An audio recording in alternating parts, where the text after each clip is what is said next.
ठरवलेलं आरक्षण रद्दबातल ठरवण्याचा घाट यांनी घातलेला आहे. तोपर्यंत निवडणुका घ्यायच्या नाही. ते दोन्ही साईडने फसवेगिरीचं काम करतात. परंतु राज्य सरकारलाच महाराष्ट्रामध्ये ओबीसी आरक्षण नकोय.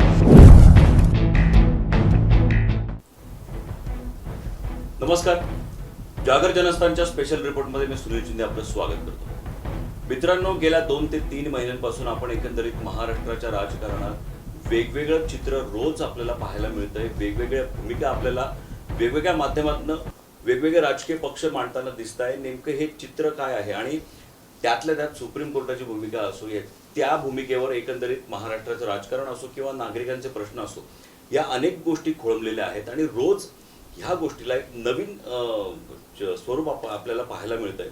आणि म्हणूनच आपण आपल्या आज आपण आपल्या स्पेशल रिपोर्टमध्ये पुन्हा एकदा कायद्याचे अभ्यासक शिवाजी सहाने यांना आज आपण आपल्या स्पेशल रिपोर्टमध्ये आमंत्रित केलेलं आहे. एकंदरीत ही जी सुरुवात झाली ती आपण जर पाहिलं तर एकंदरीत कुठेतरी पक्षाशी एकनिष्ठपणा किंवा पक्षविरोधी भूमिका घेणे, या सगळ्या गोष्टी आपण ऐकल्या असतील. मात्र आपण थोडंसं चर्चेच्या मागे जाऊया, या विषयाच्या मागे जाऊया आणि आपण सुरुवात करूया की कायद्याच्या चौकटीमध्ये नेमका पक्ष म्हणजे काय, पक्षांतर म्हणजे काय, असे वेगवेगळे विषय आज आपण सहाणे सरांकडून ऐकणार आहोत. मात्र सर्वप्रथम आपण सरांचं आपल्या स्पेशल रिपोर्टमध्ये स्वागत करूया. सहाणे सर, जागर जनस्थानच्या स्पेशल रिपोर्टमध्ये आपलं हार्दिक स्वागत. सर, मी ज्या पद्धतीने आता सांगितलं की आपण थोडंसं मागे जाऊया, कारण एकंदरीत नागरिक असेल किंवा एकंदरीत अनेक मंडळी आहेत ज्यांना एकंदरीत थोडंसं संभ्रमाची अवस्था झालेली आहे. सुप्रीम कोर्टामध्ये अनेक वेळा सांगण्यात येते की ही अजून वेगळ्या खंडपीठाकडे आपण सुपूर्त करूया, मोठ्या खंडपीठाकडे सुपूर्त करूया, विशेष लोकांपर्यंत विशेष पॅनल, हे अनेक गोष्टी कुठेतरी मुद्दा क्लिष्ट होतोय का, कुठेतरी अनेक याचिका एकत्रित आल्यामुळे त्याचा निर्णय लांबणीवर पडतोय का. तर सुरुवात आपण अशी करूया की सर, कायद्याच्या चौकटीत, कायद्याच्या दृष्टीने पक्ष म्हणजे काय, आपल्याला काय वाटतं? मुळात बघा, भारतामध्ये लोकशाही आहे.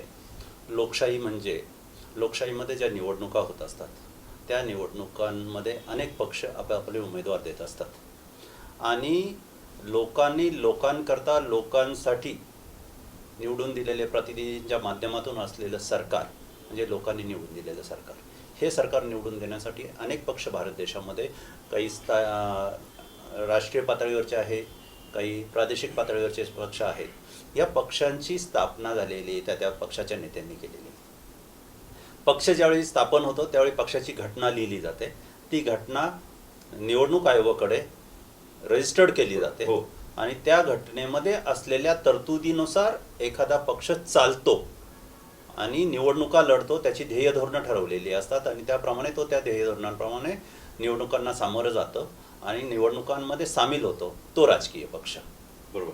पण मग आता ज्या वेळेस आता पक्षांतर ही गोष्ट काय भारतात काही नवीन नाही आहे. राजकारण म्हटलं की पक्षांतर हे येतं, वेगवेगळ्या पातळीवर आपण ते पाहिलेलं आहे. मात्र हे जे काही एकंदरीत महाराष्ट्राच्या राजकारणामध्ये, महाराष्ट्राच्या इतिहासामध्ये हे जे काही पक्षांतर होतं हे खरं तर खूप मोठ्या स्तरावरचं होतं. तर त्याकडे आपण कसं पाहत आहे? मुळात आपल्याला यासाठी थोडंसं मागं जावं लागेल. जसं आपण सुरुवातीला सांगितलं की पक्ष म्हणजे काय, पक्ष आला की मग पक्षांतर आलं.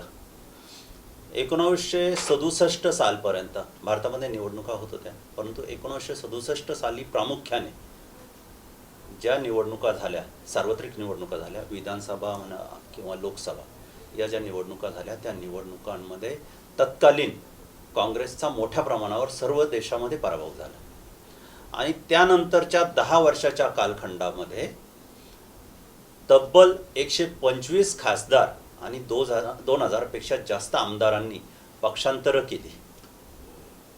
तर मुळात 1967च्या काळामध्ये हे पक्षांतर व्हायला सुरुवात झाली. पक्षांतर का, या दुसरा पक्ष सत्तेत आहे, मग विरोधी पक्षातले लोक त्यांच्याकडे जातात किंवा विरोधी पक्ष सत्ताधारी पक्षाला फोडतो, हे सगळ्या गोष्टींमध्ये पक्षांतर होत असतात, सत्तेसाठीच होतात. तर तशी मी जर एखाद्या प्रमुख पक्षाच्या, एखाद्या राजकीय पक्षाच्या चिन्हावर निवडून आलो असेल तर माझी बांधिलकी त्या पक्षाशी पाहिजे. परंतु मी जर पक्षांतर करणार असेल तर माझ्यावर कुठंतरी बंधन पण पाहिजे. म्हणून पक्षांतर बंदी कायदा आणण्याचा सर्वप्रथम विचार 1967 साली केला गेला.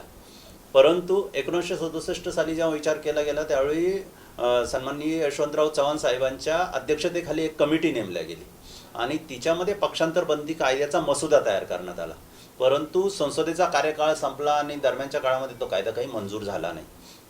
मग 1967 ते 1977 80 85 पर्यंत जसं मी सुरुवातीला सांगितलं, हजारो आमदारांनी आणि शेकडो खासदारांनी पक्षांतरं केली. सर, पक्षांतर बंदी कायदा मग तितका इफेक्टिव्ह नव्हता का, की मग इतकी पक्षांतर इथं जर राजकीय मंडळीत करताय तर मग हा जो कायदा आहे तो तेवढा सक्षम नव्हता का? काय वाटतं? मुळात मी ते सांगण्याचा प्रयत्न करतोय की 1967 किंबहुना 1985 पर्यंत 1967ला त्याचा विचार झाला, परंतु तो अंमलात आणला गेला नाही कायदा.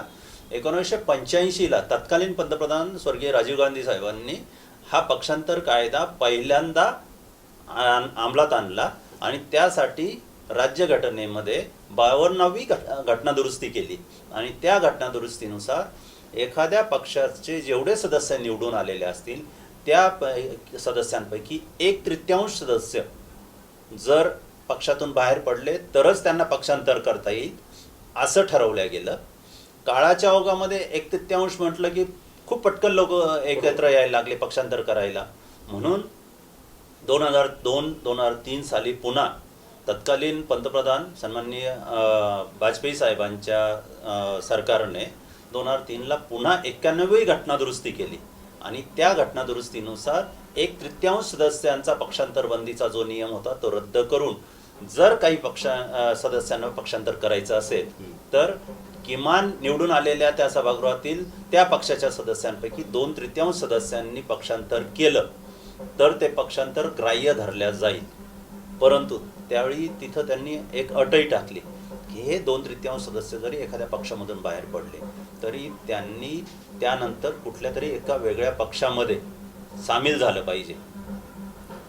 बरोबर. म्हणजे शिवसेनेतून बाहेर पडलात तर दुसऱ्या कुठल्या तरी राजकीय पक्षामध्ये तुम्ही गेला पाहिजे, काँग्रेसमधून बाहेर पडलात तरी कुठल्याही पक्षात गेला पाहिजे, भाजपमधून बाहेर पडलात तरी दुसऱ्या कुठल्या तरी पक्षात गेला पाहिजे. तुम्ही फक्त बाहेर पडणं पुरेसं नाहीये, तर तुम्ही बाहेर पडल्यानंतर कुठल्या तरी पक्षामध्ये तुमचं मर्जर झालं पाहिजे, असा कायदा संमत झाला.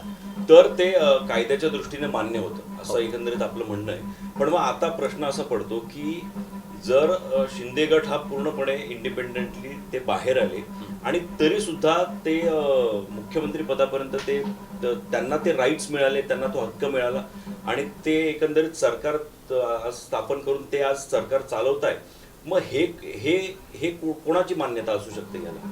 मुळात बघा, म्हणजे हा स्वतंत्र गट आहे ना, तो विधिमंडळात तो बाहेर पडले आणि त्यांनी स्वतःचं अस्तित्व जर कायद्याच्या दृष्टीने ते अस्तित्व अजून निर्माण होत नाहीये, निर्माण झालेलं नाहीये, मग ते कसं काय सरकार स्थापन करू शकतं? मुळात बघा, पक्षांतर बंदी कायद्याच्या चष्म्यातून आपल्याला यासाठी सगळ्या गोष्टींकडे बघावं लागेल.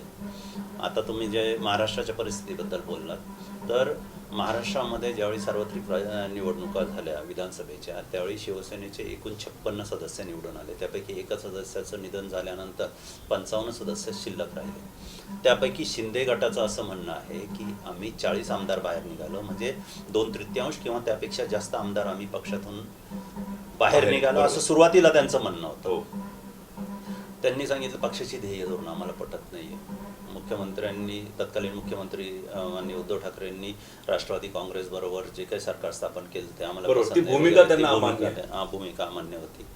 तसं करत असताना मुळातच विधिमंडळ पक्ष फक्त फुटला शिवसेनेतून, शिवसेना पक्ष नाही फुटला, ही एक महत्वाची गोष्ट आहे. दुसरी गोष्ट, विधिमंडळ पक्षामध्ये फूट पडून 40 आमदार जर बाहेर गेले तर आजही बघा तुम्ही सुप्रीम कोर्टामध्ये हरीश साळवे हेच वारंवार सांगण्याचा प्रयत्न करतात की आम्ही पक्ष नाही सोडला, आम्ही शिवसेनेतच आहोत.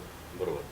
मुळात त्यांचीच अशी गोंधळाची परिस्थिती आता निर्माण झालेली आहे की पक्ष सोडला म्हणावं तर पक्षांतर बंदी कायदा लागू होतो, कारण त्यांनी शिवसेनेची ध्येय धोरणं झुगारून बाहेर निघाले, भारतीय जनता पार्टीबरोबर हातमिळवणी केली, सरकार स्थापन केलं. पण तसं करत असताना 2003च्या घटनादुरुस्तीनुसार जी आवश्यक बाब होती, तुम्ही 2/3 बाहेर पडू शकता, पण दुसरी महत्वाची अट अशी होती तुम्हाला विलीन व्हायला पाहिजे होतं, तुम्ही विलीन झाला नाहीत.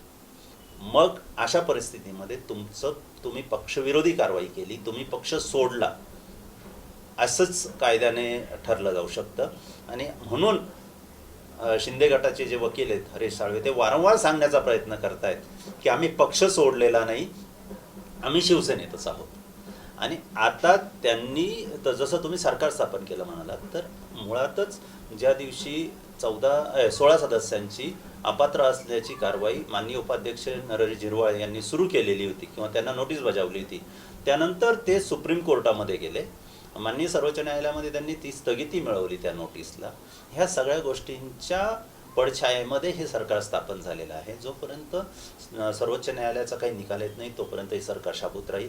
आणि एकंदरीत कायद्याच्या चौकटीतून आणि कायद्याच्या चष्म्यातून जर बघितलं तर हे सरकार फार काळ टिकेल असं वाटत नाही. बरोबर. पण आता ज्या पद्धतीने एकनाथ शिंदे आणि त्यांनी ज्या पद्धतीने त्यांची भूमिका मांडली आणि ते विधी मंडळातनं ते बाहेर पडले आणि त्यांनी स्वतंत्र सरकार स्थापन केलं, तर एकंदरीत त्यांच्याकडे पण आपण ज्या पद्धतीने आपण पाहिलं होतं की मीडियामध्ये दाखवलं होतं की त्यांच्याकडे पण एक वेगळं ॲडव्होकेटचं पॅनल आहे. सगळ्यांचे ते सजेशन्स ऐकून, त्यांच्या सूचना ऐकून मग ते सुद्धा पुढे 2 पावलं पुढे जात आहेत, पुढचं पाऊल टाकत आहेत. तर मग त्यावेळेला त्यांनी नेमकी काय भूमिका, त्यांचा अभ्यास नेमका काय असेल, किंवा आज त्यांची तयारी ज्या पद्धतीने त्यांनी विधिमंडळातनं बाहेर पडले आणि आज ते स्वतंत्र सरकार स्थापन केलेलं आहे, तर त्यांचा काय अभ्यास असू शकतो असं आपल्याला वाटतं? मुळात बघा की कुठलाही राजकीय पक्ष किंबहुना आता महाराष्ट्राचे मुख्यमंत्री या पदावर ज्यावेळी दावा करतो एखादा व्यक्ती किंवा एखादा गट, त्यावेळी राजकीय म्हणण्यापेक्षा कायदेशीर अभ्यास करूनच त्यांनी केला असावा असं वाटतं. परंतु कुठंतरी त्यांची मूळ चुकल्यासारखी वाटते. त्यांना कदाचित असं अपेक्षित नसेल की हे सगळं प्रकरण इतक्या लांबपर्यंत खेचले जाईल. म्हणजे आपण म्हणूया की काही लूप होल्स राहिलेले आहेत. लूप होल्स राहिले, त्यातला सगळ्यात महत्त्वाचा लूप होल असा राहिला आहे की कदाचित त्या गटाला असं वाटलं नसावं की उद्धव ठाकरे जे पक्षप्रमुख आहेत शिवसेनेचे ते इथपर्यंत लढा देतील. 40 आमदार एकदा बाहेर पडले की पक्ष मोडकळीस येईल आणि उद्धव ठाकरे शरण येतील असं कदाचित त्यांचं समज असावा.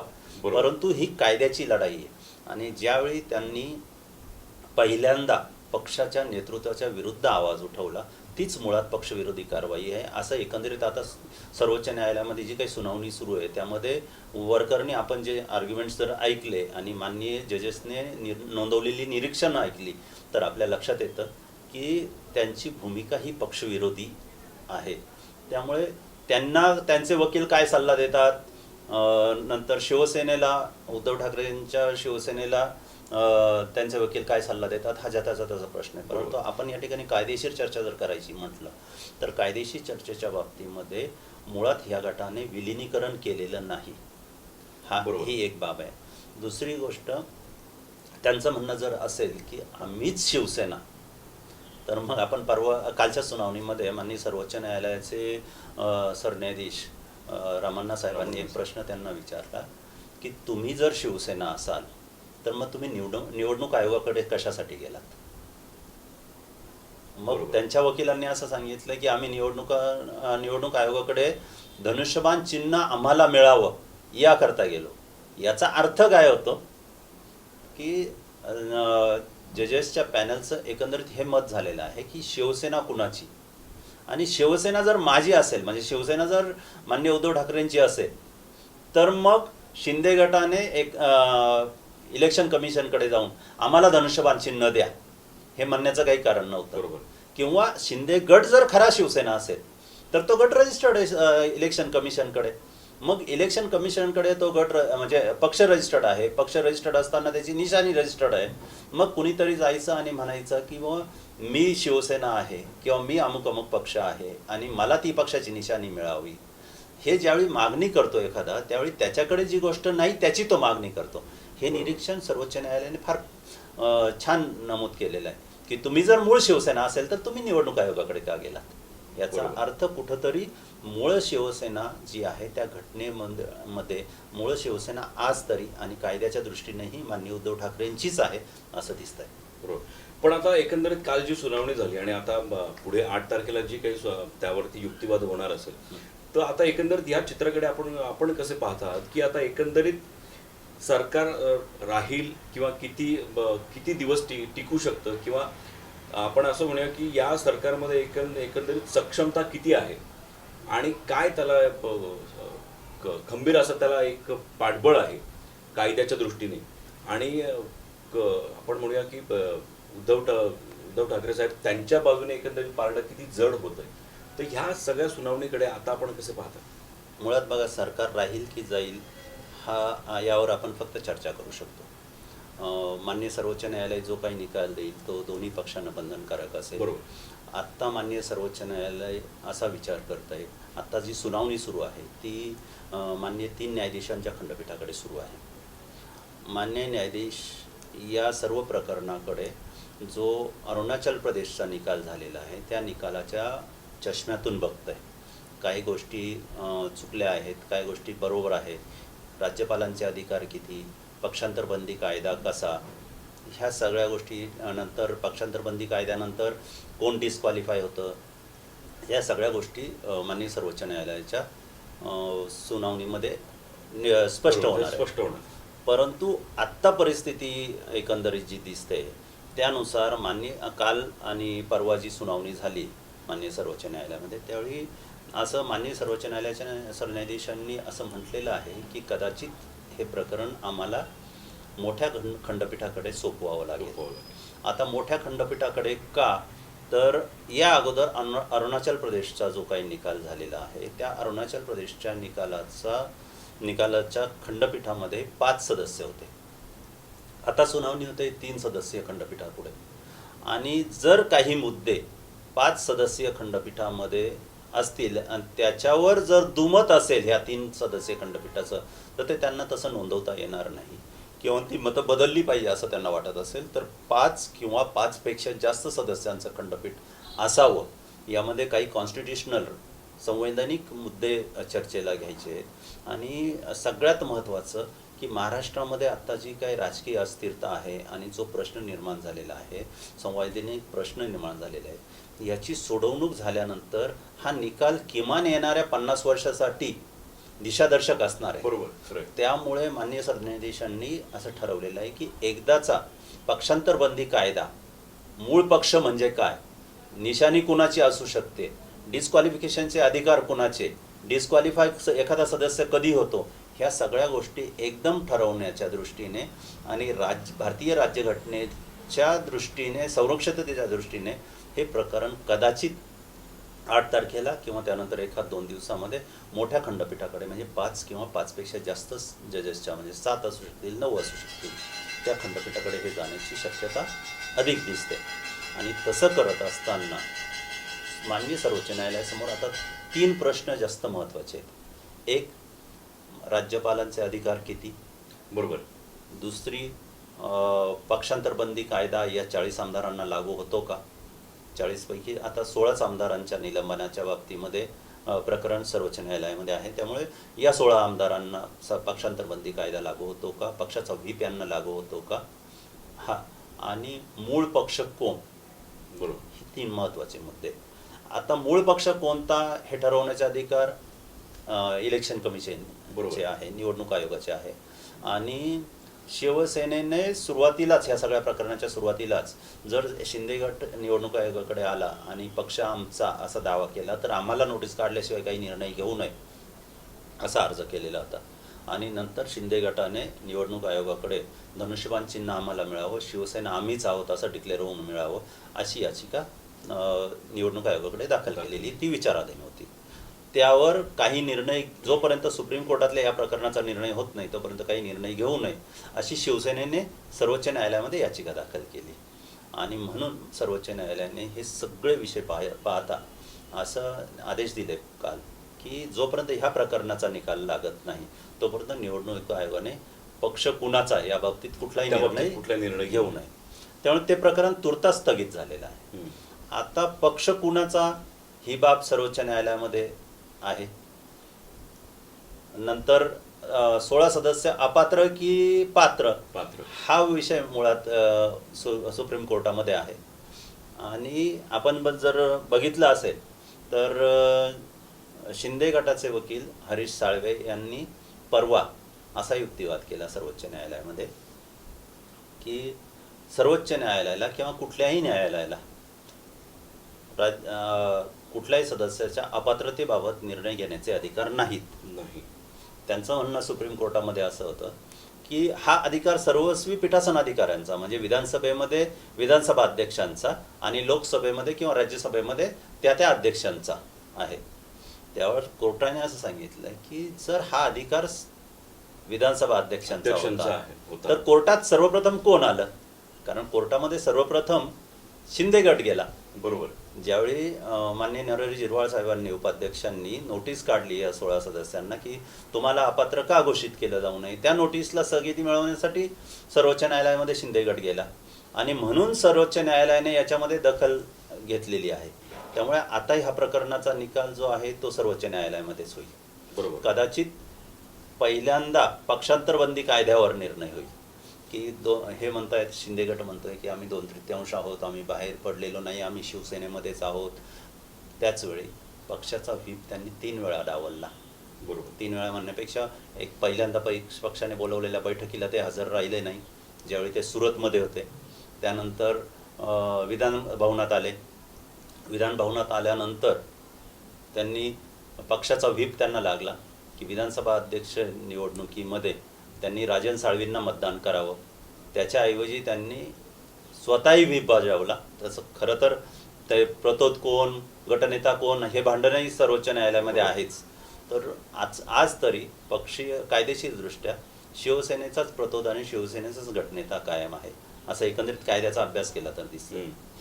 त्याच्यामुळे यांनी दुसऱ्यांदा पक्षविरोधी कारवाई केली ती म्हणजे शिवसेनेने, माननीय उद्धव ठाकरेंच्या शिवसेनेने जो व्हीप बजावला, त्यांच्या गटनेत्यांनी आणि प्रतोदांनी जो व्हीप बजावला की राजन साळवींना मतदान करा, जे शिवसेनेचे उमेदवार होते, आणि जे भारतीय जनता पार्टी आणि शिंदे गटाचे उमेदवार होते राहुल नार्वेकर यांना त्यांनी मतदान केलं. राजन साळवींना मतदान नाही केलं.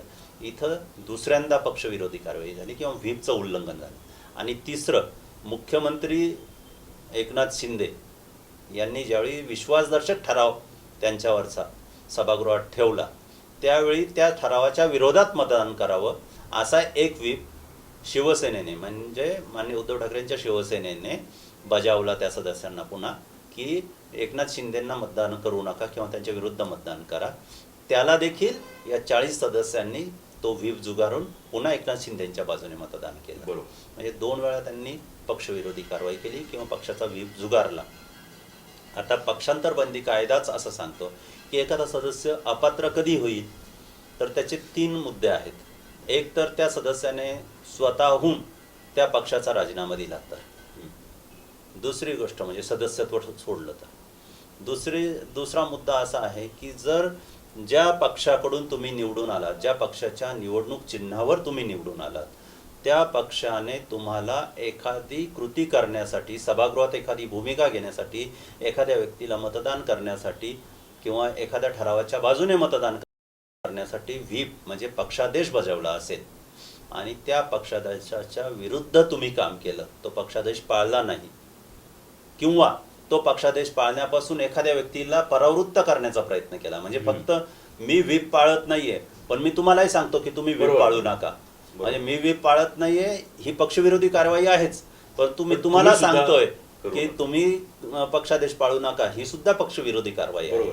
त्यामुळे या दोन्ही कारवाईमध्ये तुमचं पक्ष सदस्यत्व आणि तुमचं त्या सभागृहाचं सदस्यत्व हे रद्द केलं जाऊ शकतं.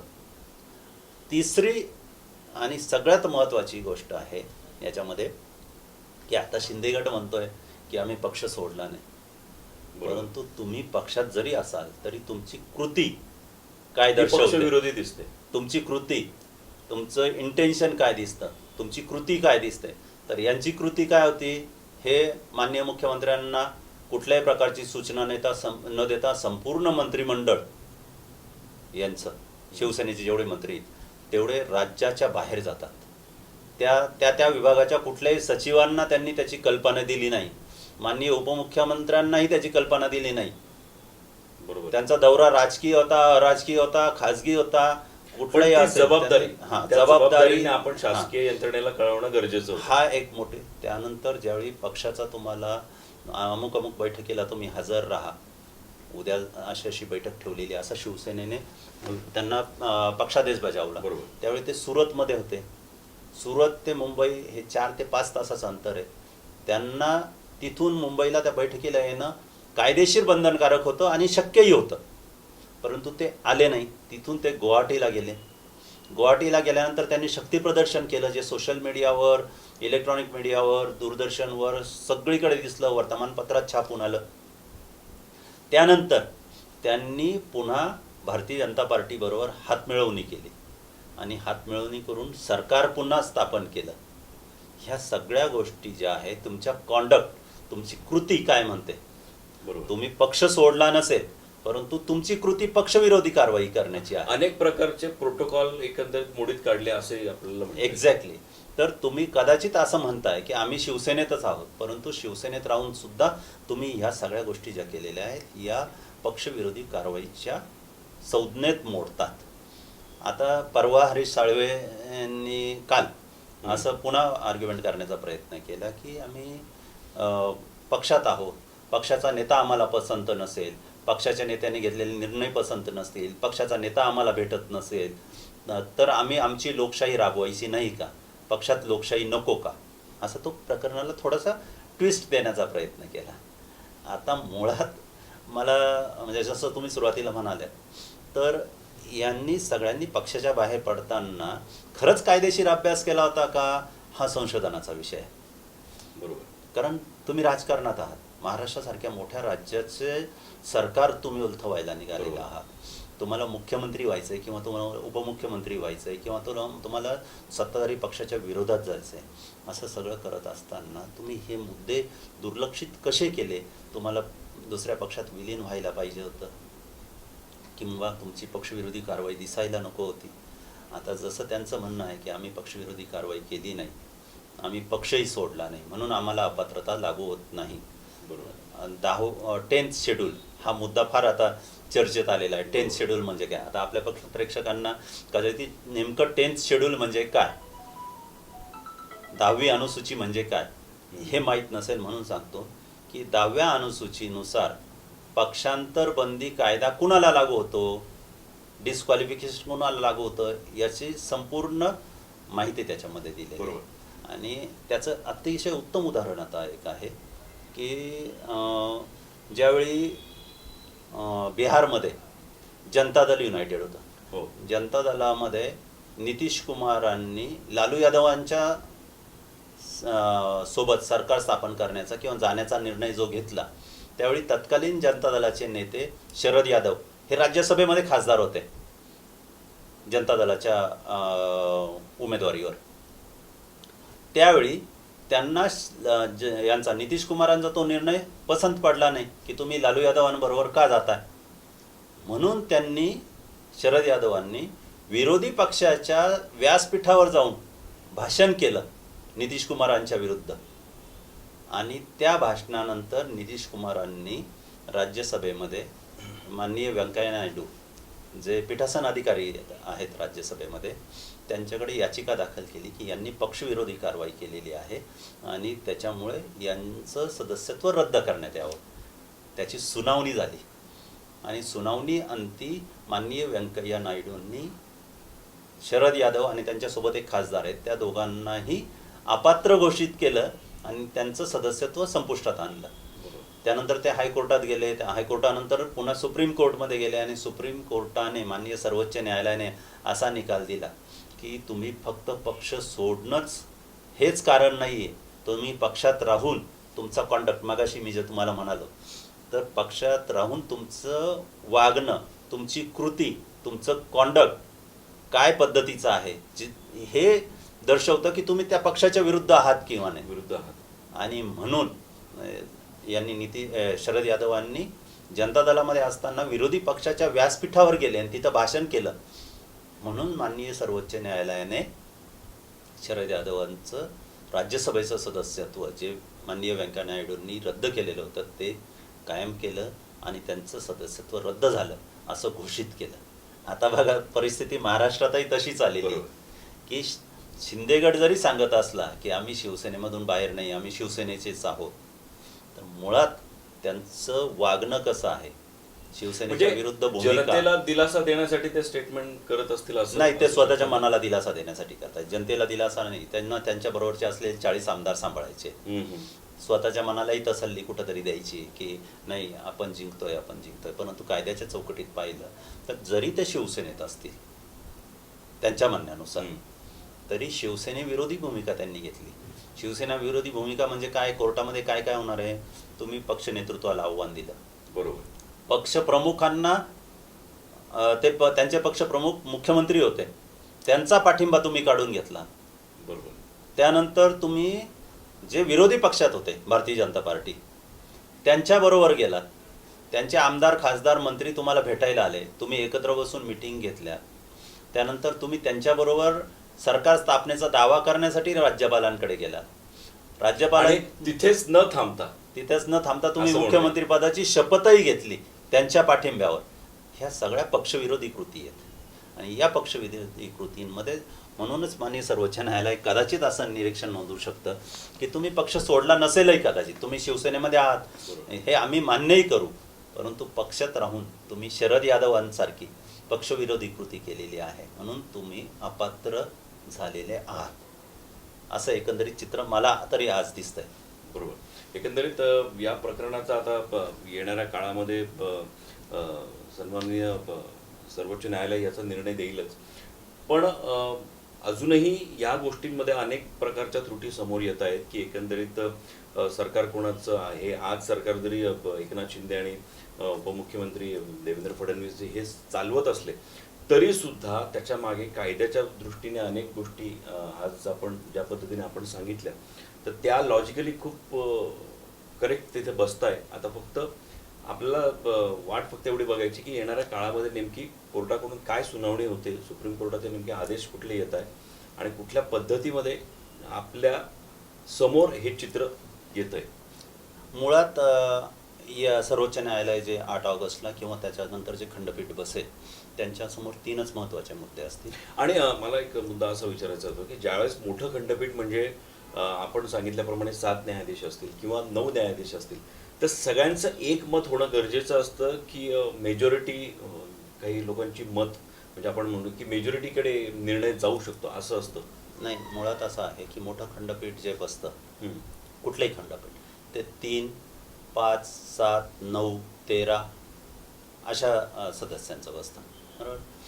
त्याच्यामध्ये जर समजा 7 जणांचं खंडपीठ, 7 न्यायाधीशांचं खंडपीठ या निकालासाठी बसलं तर त्यामध्ये 4 जजेस जो काही निर्णय देतील आणि 3 कदाचित 4-3 होऊ शकतं, कदाचित 5-2 होऊ शकतं, कदाचित 6-1 होऊ शकतं, कदाचित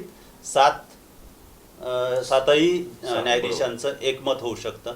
आणि मला असं वाटतं की याच्यामध्ये कुठल्याही न्यायाधीशाचं दुमत असण्याचं कारण नाही, कारण मुळात भारतामध्ये राज्यघटना टिकवण्याची जबाबदारी आता माननीय सर्वोच्च न्यायालयावर आलेली आहे. हा जो निकाल आहे हा निकाल जसं मी सुरुवातीला सांगितलं येणाऱ्या अनेक वर्षांसाठी पिढ्यांसाठी दिशादर्शक असणार आहे. कारण माननीय सर्वोच्च न्यायालयाने त्या दिवशी तेच विचारलं की जर पक्षांतरबंदी कायदा किंवा 10व्या अनुसूचीप्रमाणे पक्षातच राहून तुम्ही जर पक्षविरोधी कारवाई करणार असाल आणि तुमच्यावर पक्षांतरबंदी लागू नये असं तुमचं म्हणणं असेल तर मग व्हीपला अर्थ काय, पक्षाला अर्थ काय, ज्या पक्षाच्या चिन्हावर तुम्ही निवडून येता. मुळात बघा हे शिवसेनेचे जे सदस्य आहेत ह्यांनी त्यांच्या उमेदवारी अर्जासोबत AB फॉर्म जोडला. त्या AB फॉर्मवर म्हणजे पक्षाची उमेदवारीचा होता तो AB फॉर्म, त्याच्यावर पक्षाच्या सचिवांची सही होती आणि ते सचिव असं सांगतात की पक्षप्रमुखांच्या पक्षाध्यक्षांच्या आदेशाने मी तुम्हाला उमेदवारी अर्ज भरण्यास परवानगी देतो किंवा तुम्हाला उमेदवारी दिली जाते. म्हणजे चिन्ह पक्षाचं, उमेदवारी पक्षाची, तुम्ही फक्त निवडून आलेला आहात. म्हणून कदाचित ह्या 40 जणांचं किंवा सुरुवातीला 16 लोकांचं आणि त्यानंतर शिवसेनेने मनात आणलं तर ह्या 40 लोकांवरही अपात्रतेची कारवाई कदाचित त्यांनी केली असावी दाखल ते प्रकरण. तर तसं दाखल जर झालं तर माननीय सर्वोच्च न्यायालयामध्ये हे 3 मुद्दे उपस्थित आहेत, त्यावरच निर्णय येईल. एक तर पक्षांतरबंदी कायदा तो यांना लागू होतो की नाही, जो निर्विवादपणे लागू होतो. त्यानंतर राज्यपालांचे अधिकार किती आणि सगळ्यात महत्त्वाचं महाराष्ट्रातलं सरकार हे आज कायदेशीर आहे किंवा बेकायदेशीर आहे. हे 3ही मुद्दे मला वाटतं येणाऱ्या 8 तारखेला किंवा त्यानंतर 7-8 दिवसांमध्ये माननीय सर्वोच्च न्यायालयामध्ये निकाली निघतील, कारण जवळपास आमच्या माहितीप्रमाणे सर्वोच्च न्यायालयामध्ये खंडपीठ स्थापन करण्याची तयारी पूर्ण झालेली आहे आणि माननीय सरन्यायाधीश रमन्ना साहेब हे 26 तारखेला सेवानिवृत्त होणार आहेत. त्याच्या अगोदरच आपल्याला या बरोबर. प्रकरणाचा निकाल पाहायला मिळणार आहे. बरोबर. सर, खरं तर कमी वेळामध्ये आपण एका आता ज्या पद्धतीचं एकंदरीत हे सगळं प्रकरण चालू आहे आणि कमी वेळामध्ये अनेक गोष्टींची एकंदरीत जी काही माहिती होती ती आपण आमच्यापर्यंत पोहोचवली, आमच्या प्रेक्षकांपर्यंत पोहोचवली. आणि ज्या पद्धतीने आपण सांगितलं की पक्षांतर कायदा असेल किंवा राज्यपालांची भूमिका असेल किंवा सरकार हे कायद्याच्या दृष्टीने किती करेक्ट आहे आणि किती बेकायदेशीर आहे, ह्या सगळ्या गोष्टींवरती सुनावणी होणार आहे, त्याकडेही आपलं लक्ष लागणार आहे. मात्र एक गोष्ट निश्चित आहे सर, की येणाऱ्या काळामध्ये हे जे काही निर्णय असतील त्या निर्णयानंतर महाराष्ट्रातलं राजकारण आणि त्याला एक वेगळं वळण मिळालेलं असेल आणि आपण अशी अपेक्षा करूया की ते वळण निश्चितच सकारात्मक असेल.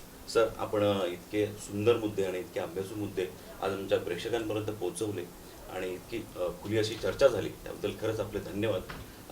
यापुढेही वेगवेगळे जे काही आता घडामोडी होतील त्यासाठी आम्ही आपल्याला पुन्हा पुन्हा आमंत्रित करत राहू.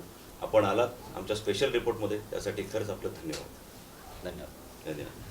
आपण पाहत राहूया स्पेशल रिपोर्ट. येणाऱ्या 8 तारखेच्या सुनावणीमध्ये काय होतंय ते रिपोर्ट, ती बातमी आम्ही आपल्यापर्यंत पोहोचवतच राहू. आपण पाहत राहा स्पेशल रिपोर्ट. धन्यवाद.